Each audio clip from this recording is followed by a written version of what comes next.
Have you ever been in one of those negotiations where no matter how fair you are, it just seems completely doomed from the start? Well, today we're going to dive into a really fascinating strategic playbook. It's all about how to deal with untrustworthy people. And it suggests that sometimes failure isn't just an option, it's actually a predictable and even necessary part of the plan. I mean, it's a super frustrating question, right? You see it in politics, you see it in big business deals, you might even see it in your own life. You put a totally reasonable offer on the table, you think you've got a deal, and then poof, it just completely falls apart. And you're left sitting there thinking, what on earth just happened? What did I do wrong? Well, here's the big idea we're exploring today. The problem probably wasn't your offer. The real mistake was assuming it was a one-and-done kind of negotiation. With certain types of people who the source material flat out calls bad guys, you have to go in expecting a second negotiation. And that second one, it's going to be a whole lot tougher. So, what does this playbook actually look like? Well, the source material lays out this 7-step script that is, surprisingly predictable. It's this pattern that just seems to play out over and over again when a good guy tries to make a deal with someone who's not acting in good faith. Let's break down those steps. Okay, so check this out. It all starts with a fair deal. The good guy thinks, great, we're done. But the bad guy, they see that fair offer as weakness. They think, aha, I can squeeze more out of them. So they back out of the deal. And that move forces the good guy's hand. They have to respond, and respond with strength. Suddenly, the bad guy's on the ropes and scrambling, saying, wait, okay, I'll take the first deal. But it's way too late for that. The power has completely shifted.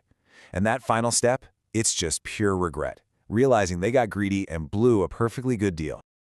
Now, this is the really crucial part. The failure of that first negotiation isn't just a failure. It actually serves a much deeper strategic purpose. It's all about creating a moment where trust isn't just broken, it totally and utterly collapses. You can think of that first negotiation almost like a strategic ritual. It's about proving, beyond a shadow of a doubt, that you did everything you could to be reasonable. There's this Chinese idiom, renji yi jin, that just captures this perfectly. It basically means you've shown the absolute greatest kindness, you've done everything possible. So by offering a fair deal that gets slapped away, the good guy now has the moral high ground, the justification to take much tougher actions. And this right here, this really hammers home the mental shift you have to make. According to this model, the whole point of that first negotiation was never just about signing a piece of paper. Nope, it was a test. It was a tool to see who you were really dealing with. And when that tool fails, because the other side proves they're untrustworthy, well, the game changes. The only path forward is a show of strength. All right, so to make this all a bit more concrete, let's look at the central case study the source uses. It's a hypothetical, imagining a negotiation over the war in Ukraine, maybe between a figure like Donald Trump and Vladimir Putin. So in this hypothetical scenario, Putin is cast in that bad guy role. He makes what the source calls a vupan, a huge miscalculation.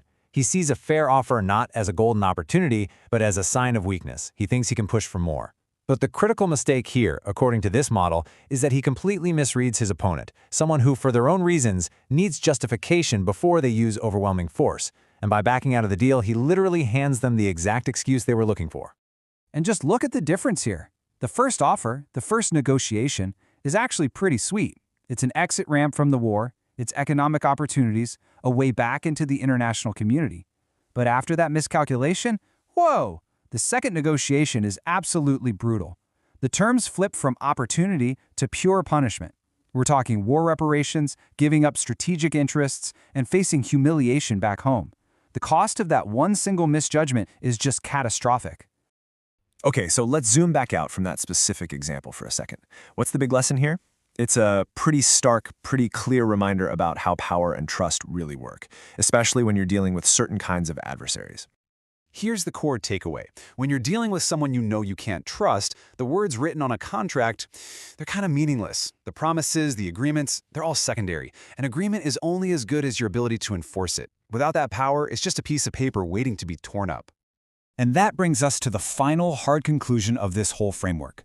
When trust is completely off the table, when you've proven that good faith is a one-way street, there's only one language left that matters, and that is demonstrable, undeniable strength. It becomes the only real card you have left to play. So I'll leave you with this last thought. This whole model comes from the world of geopolitics, but it applies so much more broadly. Think about it for a second. in your career, in a business deal? Have you ever offered someone a perfectly fair shot only to feel like they tried to take you for a ride? And looking back, have you ever realized that you were only in the first of a two-part negotiation? It's a really powerful way to think about some of the toughest situations we face.